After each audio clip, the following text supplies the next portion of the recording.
Hello everyone, আমি অরূপ। কেমন আছেন সবাই?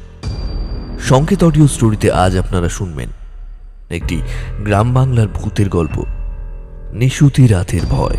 সমগ্র পরিচালনায় টিম সংকেত অডিও স্টোরি। আজকে গল্প পাঠে এবং গল্পের সূত্রধার আমি অরূপ। শুরু করছি আমাদের আজকের গল্প, নিশুতি রাতের ভয়।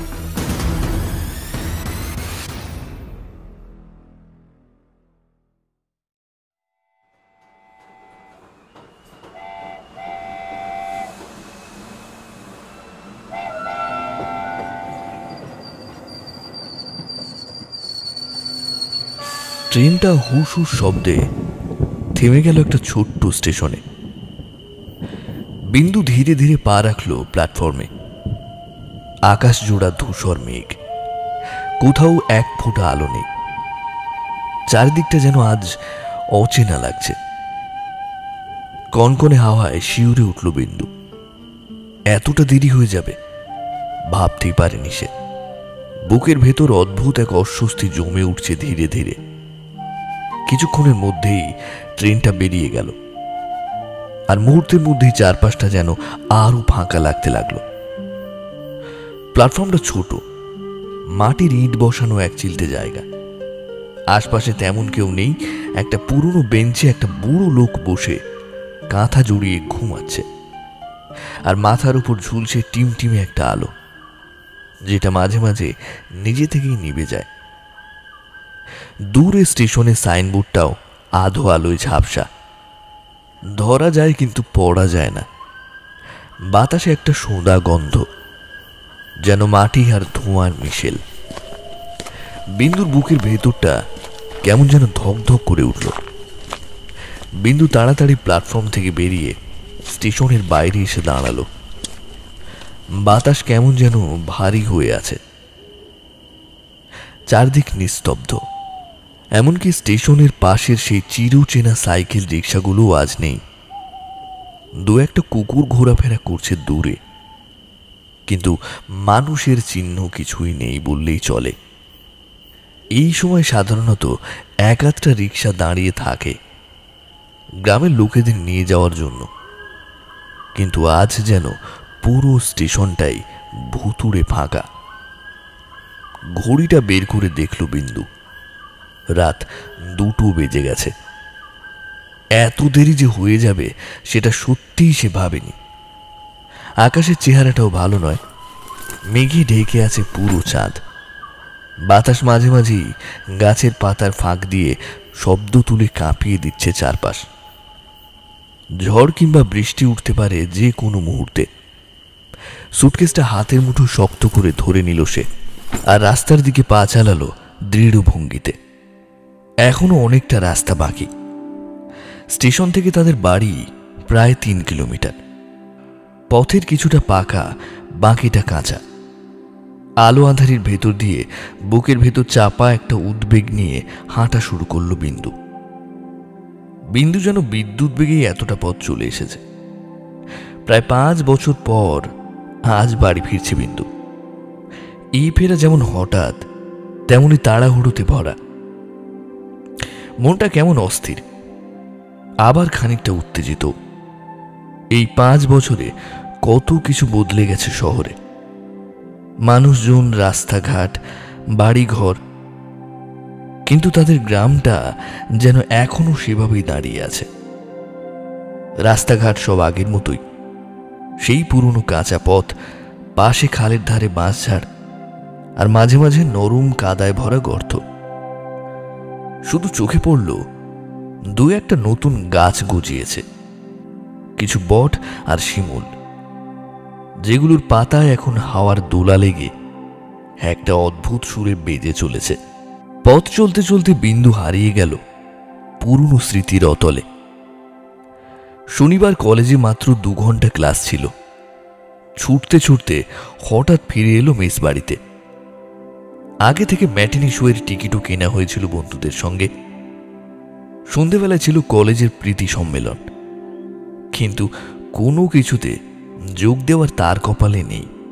ওই যে কাব্যের ভাষায় যাকে বলে বিনা মেঘে বজ্রপাত, এই জাতীয় একটা বেমক্কা কোনো কাণ্ড ঘটে বিন্দুর সব প্ল্যান উলটপালট করে দিল।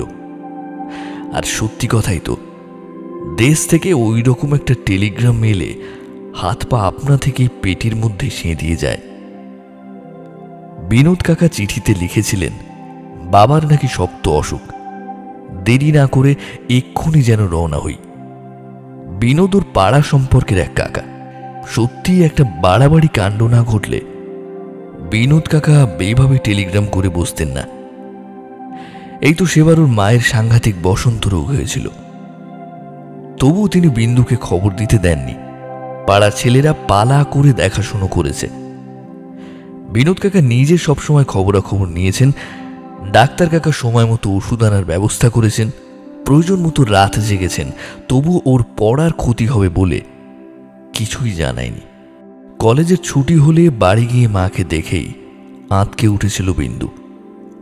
সমস্ত মুখে একেবারে বিশ্রী রকম বসন্তের দাগ হয়ে গেছে।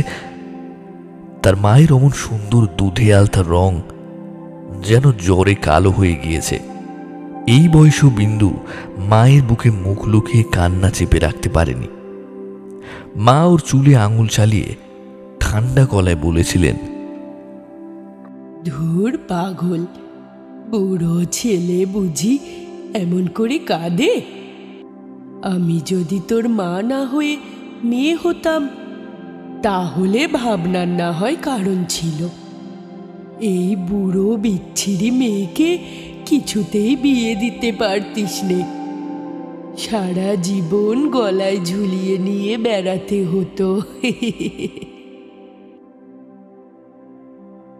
গাড়ির দুলানির যেমন বিরাম নেই, ওর ভাবনারও তেমনি অন্ত নেই। মাত্র দুখানি ধুতি নিয়ে কিভাবে ছুটে এসেছে, তারপর ঠেলাঠেলি মারামারির টিকিট কিনে ট্রেনের কামরার মধ্যে ঢুকেছে, সে কথা ভাবতে সত্যি অবাক লাগে।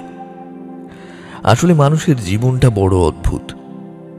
যখন সুখ স্বাচ্ছন্দ্য থাকে তখন সবকিছুতেই হিসেব মেলে, সময়ের তাড়া কমে যায়। কিন্তু যেই না খবর আসে পরিবারের উপর কোনো অমঙ্গলের ছায়া নেমেছে, তখন আর কিছুর হুঁশ থাকে না। কে কখন কোথায় আছে, কি কাজ বাকি, কোন দায়িত্ব ঝুলে আছে, সব ফেলে মানুষ তখন ছুটে চলে। একটা অজানা আশঙ্কা বুকের ভেতরে ধুকপুক করে ওঠে, আর মন বলে এখনই পৌঁছাতে হবে। বিন্দু তেমন করেই ফিরছে আজ। 5 বছর সে ফিরল না, অথচ একটুখানি খবরেই সব ফেলে ছুটে এসেছে। এমনকি ঠিক মতো ভেবেও ওঠেনি কি হতে পারে সামনে। ছোট বোন সিন্ধুর একখানা চিঠি পেয়েছে, তাতে বাড়িতে অসুখ বিসুখের কোনো উল্লেখিত নেই, বরঞ্চ বুধি গাই, বাঘা কুকুর, মিনি বেড়াল আর কথা সর্বস্ব কাকাতুয়া কুশল সংবাদই ছিল তাতে। হঠাৎ এই দুদিনের মধ্যে বাবার এমন কি শক্ত অসুখ হলো, যার জন্য বিনোদ কাকা টেলিগ্রাম করতে বাধ্য হলেন। বিন্দুর মনে শুধু একটাই প্রশ্ন উঁকি মারতে লাগলো, বাড়িতে পৌঁছে বাবাকে দেখতে পাবে তো? বুকের ভেতরটা ধড়াস করে উঠল বিন্দুর। রেলগাড়িতে বসে ধোঁয়া আর ভাবনা চিন্তার সুতোগুলো কেবলই যেন জট পাকিয়ে যাচ্ছিল। হঠাৎ মনে পড়ল ছোট বোন সিন্ধু ও চিঠিতে আবদার করেছিল এবার বাড়ি যাওয়ার সময় চুলের লাল সিল্কের ফিতে নিয়ে যেতে হবে। এত তাড়াহুড়োর ছুটিতে কি ছাই ওসব মনে থাকে? ট্রেনে যদি কোনো ফেরিওয়ালা ওঠে তাহলে তার কাছ থেকে নিশ্চয়ই পেয়ে যাবে। কিন্তু দুঃখের বিষয়, অত রাতে কোনো ফেরিওয়ালার সঙ্গেই তার দেখা হয়নি। ভেবেছিল স্টেশনে নেমে অন্য দোকান থেকে কিনে নেবে সিন্ধুর জন্য, কিন্তু স্টেশনে নেমে দোকানে যেতে আর হলো না। একজন ক্যানভাসার এসে ঢুকলো, আর তার বাক্সে না আছে এমন জিনিস নেই। দুটি জিনিস বিন্দু বেছে নিল, সিন্ধুর জন্য লাল সিল্কের ফিতে আর বৌদির জন্য একটা লাল আলতা। বৌদি তাকে বড্ড ভালোবাসে, তার জন্য হাতে করে কিছু না নিয়ে গেলে সত্যিই খারাপ দেখাবে। মুখে কিছু না বললেও বৌদির চাপা অভিমানটা বিন্দু বোঝে। রাত ক্রমশ গভীর হচ্ছে, বিন্দু জোরে জোরে পা চালাচ্ছে। আশেপাশে যদিও বা 2-4টে লোক এতক্ষণ চোখে পড়ছিল, এখন একেবারেই জনশূন্য। রেলগাড়ি থেকে যে সমস্ত যাত্রীরা নেমেছিল তারাও যেন মুহূর্তের মধ্যে হাওয়া হয়ে গেল কোথাও। বিন্দুর মনে হলো যাদের বাড়ি কলকাতার কাছে তারা সত্যি ভাগ্যবান। এতক্ষণ তারা বাড়ি পৌঁছে গেছে, মায়ের হাতের গরম গরম মাছের ঝোল ভাত নিয়ে খেতে বসে গেছে হয়তো। মায়ের হাতের রান্নার কথা মনে পড়তেই হঠাৎ যেন খিদেটা পেয়ে গেল বেশি করে। মায়ের সেই আপন গন্ধ, স্নেহমাখা ছোঁয়া, আর সবচেয়ে বড় তার হাতে বানানো খাবারের স্বাদ। মেজবাড়ির সেই নিরস একঘেয়ে রান্না, ডাল, সবজি, ডিমের ঝোল সব যেন একরকম, মুখে রুচি না কিছুই। অথচ মায়ের হাতের খাবার, আহা, সেই সর্ষে ইলিশের ঘ্রাণ যেটা ভাতে গরম গরম মেখে খেলে চোখ বুজে যেতে চাইতো। কখনো কচি লাউ আর শুঁটকি দিয়ে চচ্চড়ি, যা খেতে গিয়ে চোখে জল এসে যেত ঝালের তেজে, তবুও মন ভরত না। শীতকালে পাট শাখার আলু ভাজা, আবার কখনো তেল ঝুরো করে লাউ পাতার বড়া। সত্যি একটা আলাদা জাদু আছে মায়ের হাতে।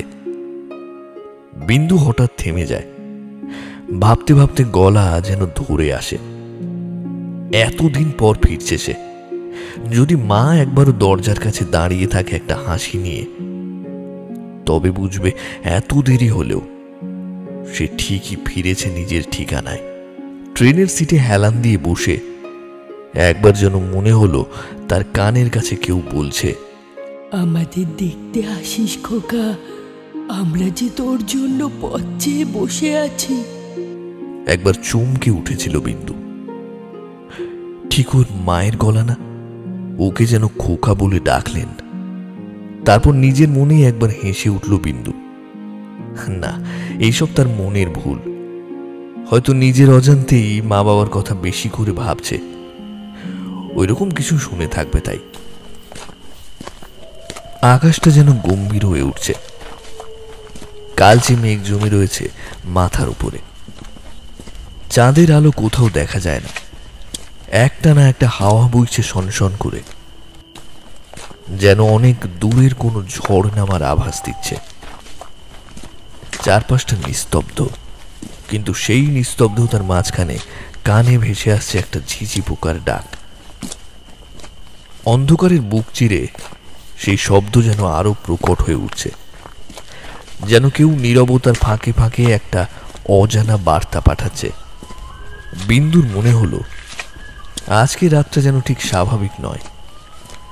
বাতাসে একটা কাঁচা গন্ধ, ভিজে মাটির সঙ্গে মিশে থাকা শুকনো পাতা, আর দূরের কোনো পুরনো বাড়ির দেওয়াল ঘেঁষে জন্মানো শ্যাওলার গন্ধ। রাস্তার ধারে একটা গাছ দাঁড়িয়ে আছে ছায়ার মতো, যেন নীরব এক প্রহরী, আর এই অন্ধকারের ভেতর দিয়ে একা পা ফেলা। বিন্দুর মন জুড়ে একটু একটু করে জমে উঠছে অজানা এক অস্থিরতা। বিন্দু পুরনো হেলাবরতলার কাছে এসে দাঁড়ালো। এরপর যেতে হলে মাইল খানেকের হাঁটা পথ।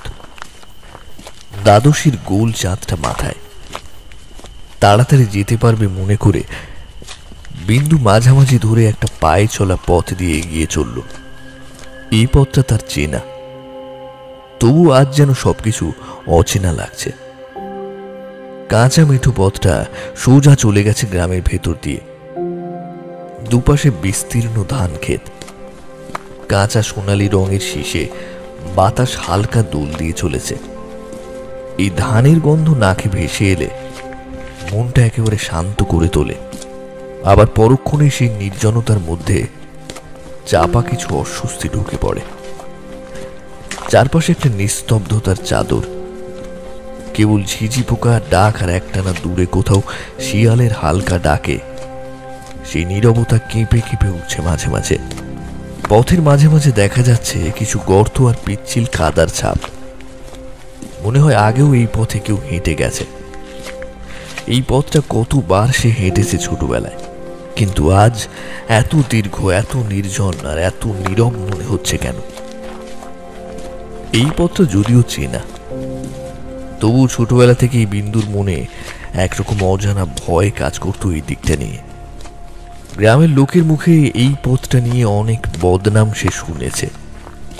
বিশেষ করে ওই একপাশে হেলে দাঁড়িয়ে থাকা পুরনো নিম গাছটা, যেটার ডালপালা এতটাই ঘন আর নিচু যে দূর থেকে দেখলে একবারে কালো ছায়ার মতো লাগে। শোনা যায় এই নিম গাছের ডালে নাকি একসময় কেউ গলায় দড়ি দিয়ে মরেছিল। তারপর থেকে মাঝে মাঝেই রাতে কেউ হেঁটে গেলে সেখানে হাওয়ার দমক বাড়ে, পাতার কাঁপন থেকে ভেসে আসে কেমন একটা কান্নার আওয়াজ। গ্রামের বয়স্করা বলতেন রাত নামার পরে ওই দিক দিয়ে না যাওয়াই ভালো। এই পথ দিয়ে গেলে কারা যেন ডাকে।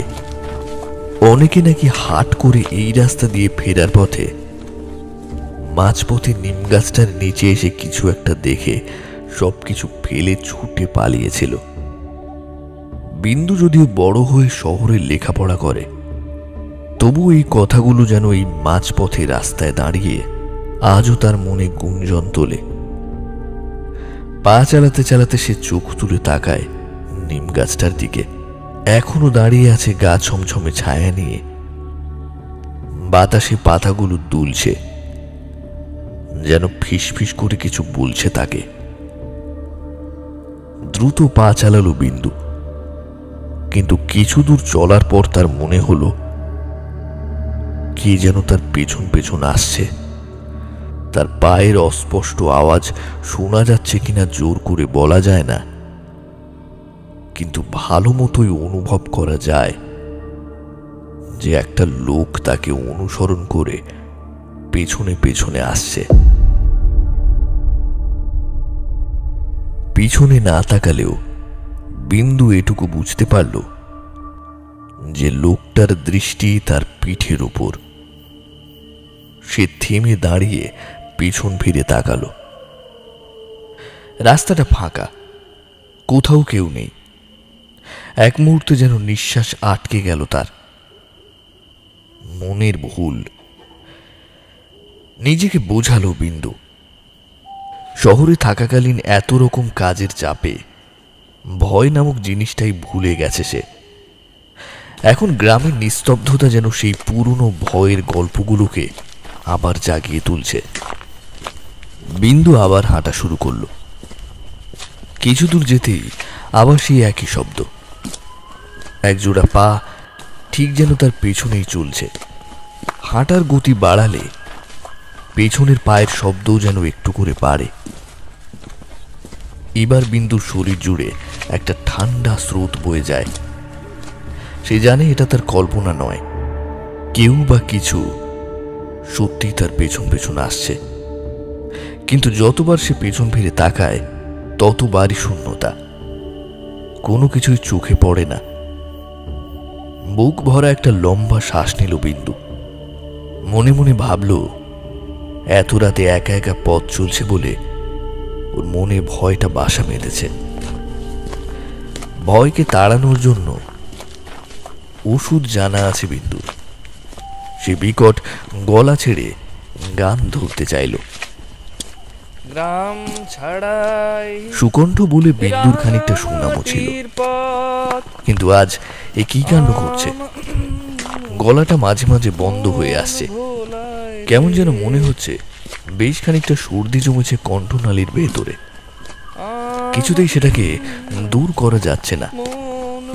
গলা খুলে গান গাইতে পারলে ভয়টা হয়তো থাকতো না, কিন্তু কিছুতেই গলাটা আগের মতো হালকা করতে পারছে না।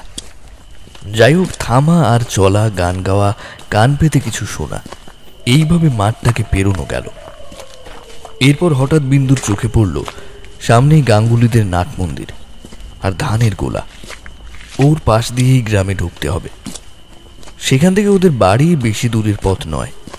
একেবারে চেনা অঞ্চলে এসে পড়তেই গলার গুনগুনানি বন্ধ করে দিল বিন্দু।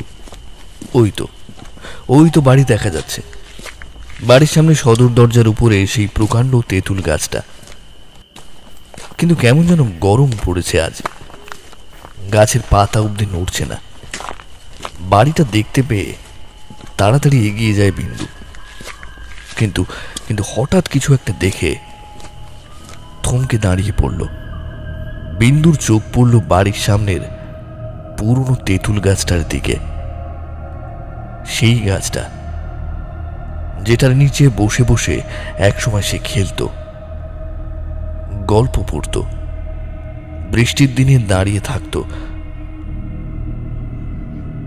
এখন সেই গাছটার ছায়া আজ যেন কিছুটা ভিন্ন রকম লাগছে। সে কুঁচকে তাকালো। গাছের নিচে কেউ যেন একজন দাঁড়িয়ে আছে। কেউ নয়, বরং একটা ছায়া, মানুষের মতো গড়ন, লম্বা কিন্তু চেনা নয়। ছায়াটা যেন গা ঢাকা দিয়েছে অন্ধকারে, মুখ ঠিক ভালো মতো বোঝা যাচ্ছে না। চুলগুলো এলোমেলো, যেন বাতাসে নড়ছে না, একদম স্তব্ধ দাঁড়িয়ে আছে। বিন্দুর গায়ে হিমস্রোত বয়ে যায়। বুকের ভেতরটা কেমন যেন ঠকঠক করে উঠল। সে চোখ চেপে আবার তাকায়। ছায়াটা এখনো দাঁড়িয়ে, মনে হচ্ছে যেন তাকে দেখেই দাঁড়িয়ে আছে। কানে যেন হালকা কিছু ফিসফিসানি ভেসে আসে, কিন্তু আশেপাশে কেউ নেই। কাঁধের ঝোলা ব্যাগের ওজন হঠাৎ যেন ভারী বলে মনে হলো বিন্দুর। তবু নিজেকে শক্ত করে ধরে এগিয়ে চলল ধীর পায়ে। প্রতিটা পদক্ষেপে মনে হচ্ছে ছায়াটা যেন একটু একটু করে স্পষ্ট হচ্ছে। আরে ওটা বাবা দাঁড়িয়ে না? হ্যাঁ, বাবার হাতে সেই বাঁধানো লাঠিটা, বাবাই তো। এতক্ষণে বুকের ভেতর থেকে একটা ভার নেমে গেল। সেখানে বাবাই দাঁড়িয়ে আছে, লাঠিটায় ভর দিয়ে একদৃষ্টে তার দিকেই তাকিয়ে আছে। ভারী অবাক হয়ে গেল। ছুটে গেল বাবার কাছে বিন্দু। বাবা, বাবা, আপনি এত রাতে এখানে দাঁড়িয়ে আছেন কেন?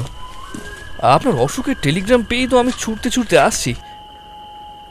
বাবা হালকা হাসলেন, গলার স্বরে ক্লান্তির ছাপ। শরীরটা এখন একটু ভালো আছে রে খোকা। বিনোদ কাকা চিঠিতে লিখেছেন আপনার সাংঘাতিক শরীর খারাপ, তাই তো তাড়াহুড়ো করে। বিনোদটার আর খেয়ে বসে কাজ নেই, সামান্য একটু শরীর খারাপ হয়েছে তাই নিয়ে এত কিছু। ও যে তোকে চিঠি পাঠিয়েছে সেটা আমি জানতাম, আর তুই যে তাড়াতাড়ি চলে আসবি তা তো মনে মনে বুঝেই গেছিলাম, তাই তো পথ চেয়ে বসেছিলাম। বিন্দু আবেগ ভেজা গলায় বলল, কেমন আছেন আপনি এখন বাবা? এই তো চলনসই আছে রে।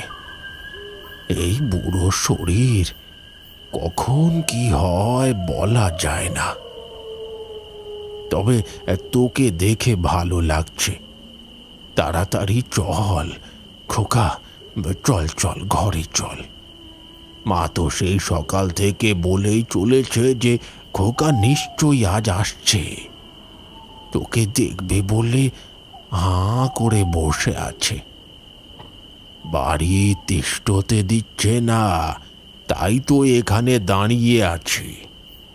এই অন্ধকারে রাত্রিরে এই শরীর নিয়ে এতক্ষণ জেগে বসে থাকার কি দরকার ছিল বাবা?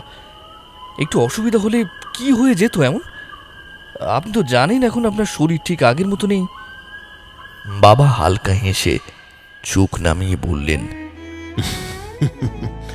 তুই আসবি শুনেই মনটা একেবারে ছটফট করছিল রে খোকা। এই বুড়ো চোখ দুটো আর কতদিনই বা তোর মুখ দেখবে কে জানে, তাই আর ঘরে থাকতে পারলাম না। সে এসেছেন না হয় ঠিক আছে, কিন্তু তাই বলে এই অন্ধকারে একটা লণ্ঠন তো নিয়ে আসতে পারতেন। কোথায় সাপ খোপ আছে? না না, আবার লণ্ঠন কি হবে? এই তো চাঁদের আলোয় সব স্পষ্ট দেখা যাচ্ছে। তাছাড়া আজ আবার কেরোসিনটাও শেষ হয়ে গেল সকালে, রেশনটাও ধরতে যেতে পারলাম না। না না বাবা, আপনার এই রাত্রে একা একেবারে ঘরের বাইরে বেরোনো উচিত হয়নি। চলুন চলুন, আপনাকে আমি ধরে নিয়ে যাচ্ছি। না না বাবা, আমার গায়ে এখন হাত দিস না। সারা শরীরে প্রচণ্ড ব্যথা।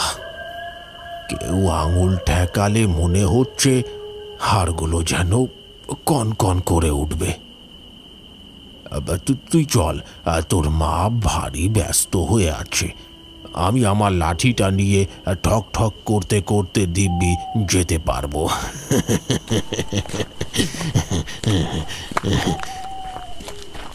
বিন্দু আর কিছু বলতে পারল না।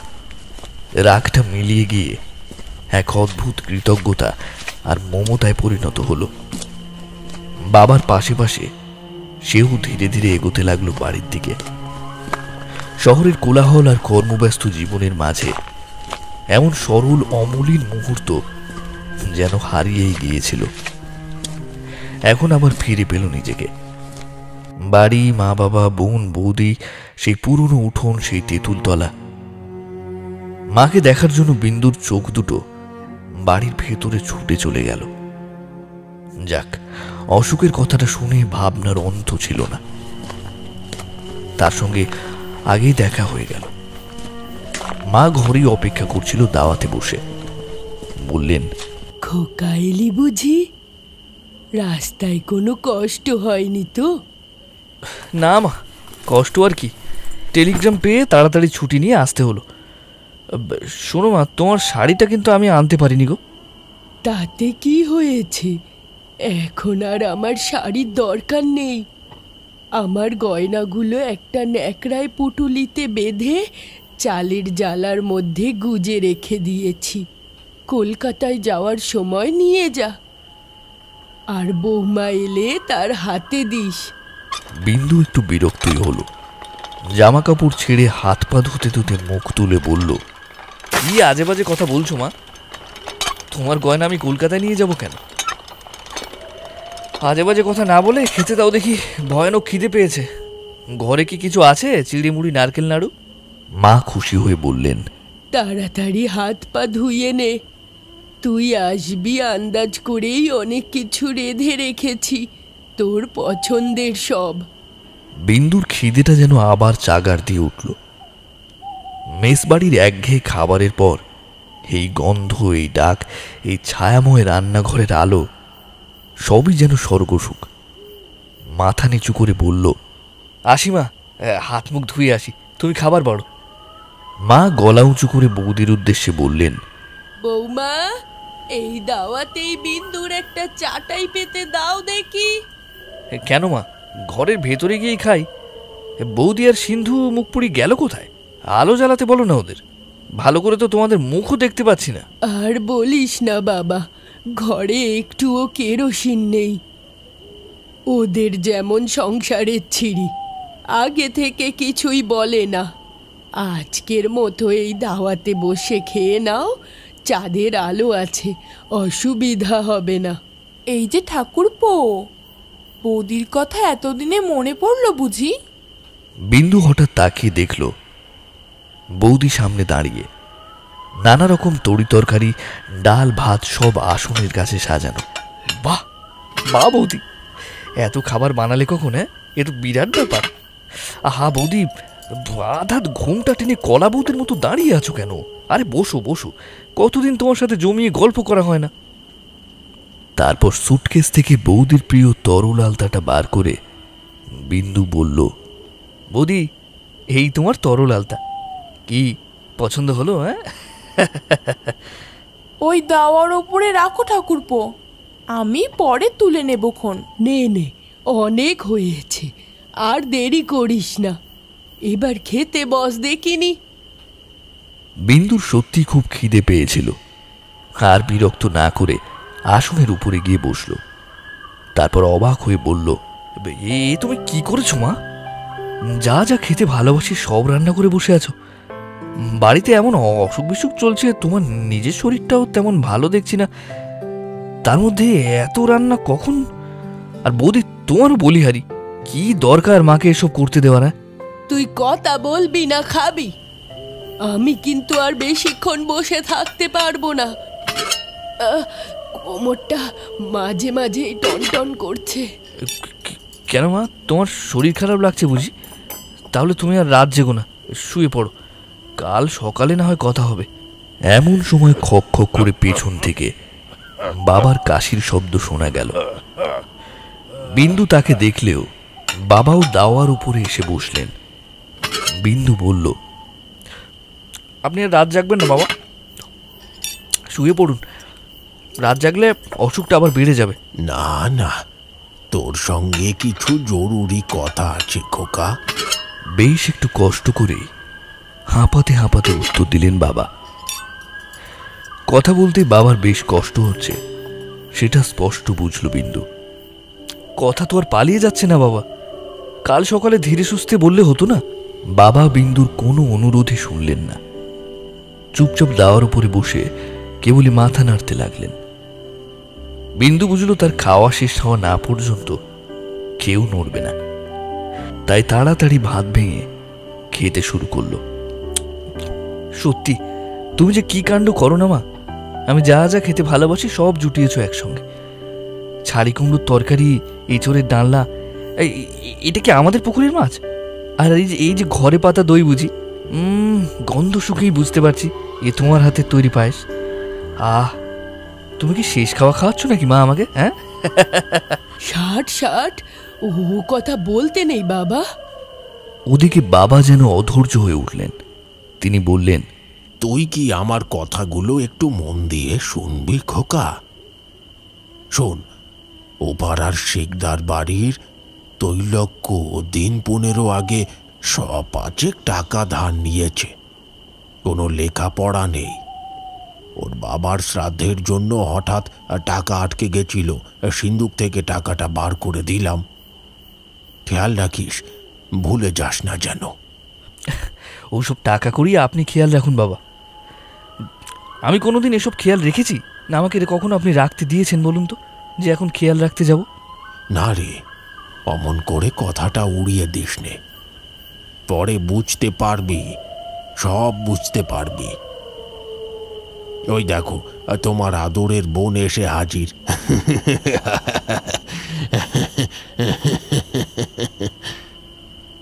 এমন সময় সিন্ধু সেখানে এসে উপস্থিত হলো, কিন্তু ওকে ঘরের ভেতর থেকে কিংবা দাওয়ার ধারে আসতে দেখা গেল না।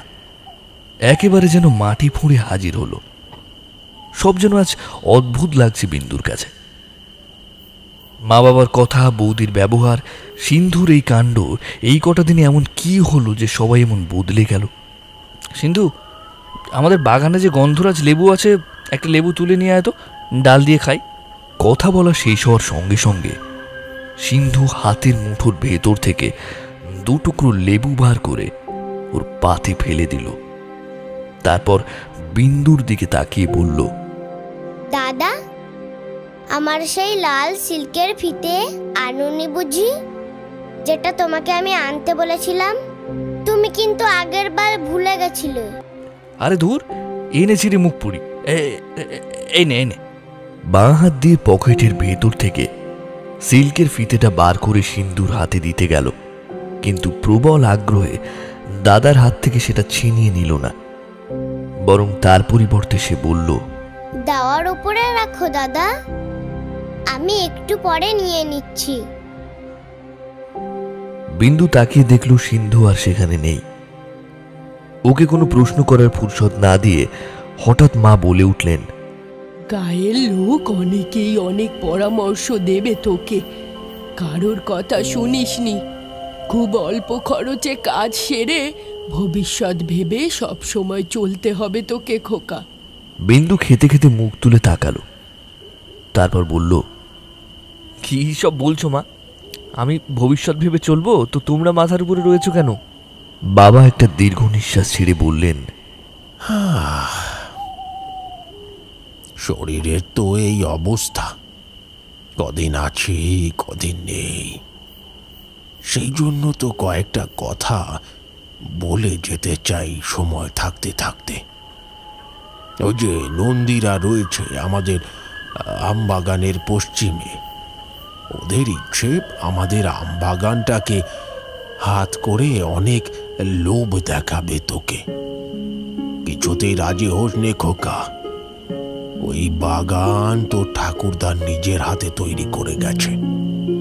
আমি ছোটবেলায় ওখানে আম কুড়িয়েছি, তুই কুড়িয়েছিস, আবার তোর ছেলে মেয়েরাও কুড়াবে। আর শোন খোকা, আমার যে শরিক আছে মিনতি, তার মেয়ে কমলাকে বিয়ে করিস। আমি এতদিন কাউকে বলিনি, কিন্তু তাকে যে কথা দেওয়া আছে, তুই মায়ের শেষ কথা রাখবি তো খোকা?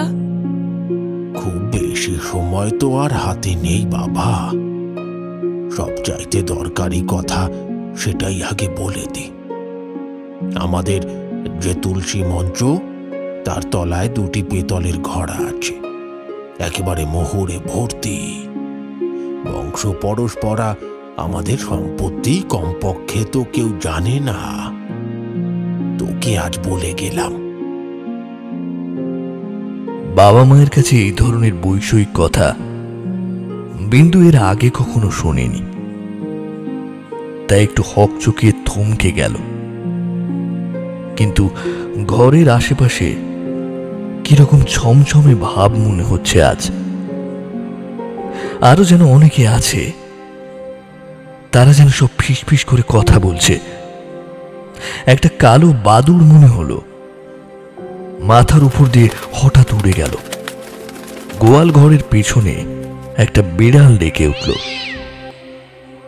বিন্দু এতক্ষণ লক্ষ্য করেনি, উঠোনের দিকে নজর পড়তেই বুকের ভেতরটা ধড়াস করে উঠল।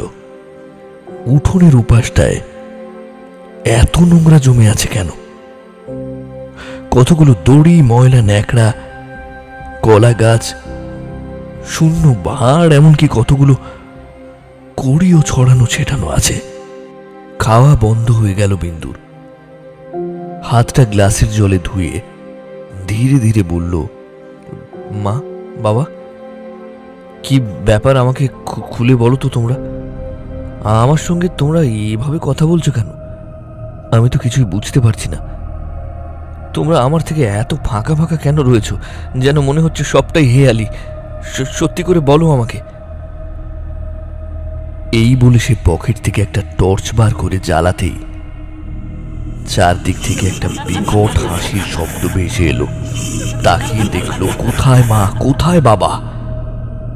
বৌদির জন্য আনা আলতাটা গড়িয়ে পড়ছে দাওয়া থেকে, আর সিন্ধুর সিল্কের ফিতেটা হাওয়ায় উঠছে এদিকে ওদিকে।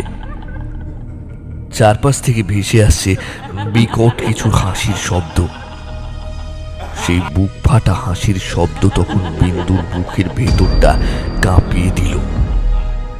প্রবলভাবে সে ডেকে উঠল, মা, বাবা, তোমরা কোথায়? কোথায় তোমরা? এমন সময় আড়াল থেকে মায়ের গলা পাওয়া গেল। ভয় পাস নে বিন্দু, ওসব কিছু নয়। এখানে আরো সব বাইরে দুষ্টু লোক আছে কিনা, ভয় পাস নে বাবা, ভয় এমন পাস সময় নে। দূর থেকে বিনোদ কাকার গলা শোনা গেল, বিন্দু, আমি আসছি, ভয় পাস নে, আমি আসছি। হাঁপাতে হাঁপাতে বিনোদ কাকা এসে তার পাশে দাঁড়ালো। ভয়ার্ত উত্তেজনায় তিনি হাঁপাচ্ছেন। কি ব্যাপার বলো তো বিনোদ কাকা? আমি তো কিছুই বুঝতে পারছি না। মা, বাবা।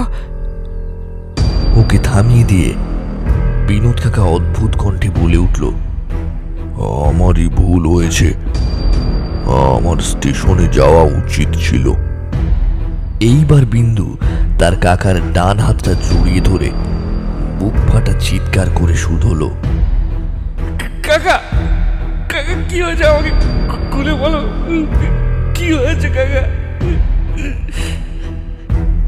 বিনোদ কাকা ধরা গলায় জবাব দিলেন, আমি কিছুতেই কিছু করতে পারলাম না রে। কলেরা একদিনের মধ্যে সবাইকে নিয়ে গেল। কোন মুখে তোকে সেসব খবর দেব? সব শেষ হয়ে গেল রে বিন্দু, সব শেষ হয়ে গেল। কাকা,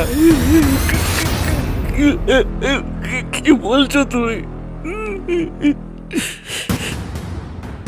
বিন্দুর পায়ের নিচে যেন মাটি সরে গেল। মাথার উপরে সেই বাদুড়টা আবার ডানা ছটফট করে উড়ল। সামনে তেঁতুল গাছের গোড়ায় কেঁদে কেঁদে ফিরছে বাঘা কুকুরটা। বিন্দু সেই দাওয়ার দিকে তাকালো, যেখানে তার মা বসেছিলেন, বাবা কথা বলছিলেন, বৌদির শখের তরল আলতাটা দাওয়া থেকে গড়িয়ে পড়ছে রক্তের মতো। সকাল হচ্ছে, পূর্ব দিকের আকাশটায় আবিরের রং ছড়িয়ে পড়ছে। বাতাসে মিশে যাচ্ছিল ফেলে আসা কষ্টের দীর্ঘশ্বাস। গৃহদ্বারে তালা ঝুলছে, উঠোনের ধুলোয় আস্তে আস্তে ঢাকা পড়ে যাচ্ছে সারা উঠোন জুড়ে খেলে বেড়ানো তার ছোট্ট সিন্ধুর পায়ের ছাপগুলো।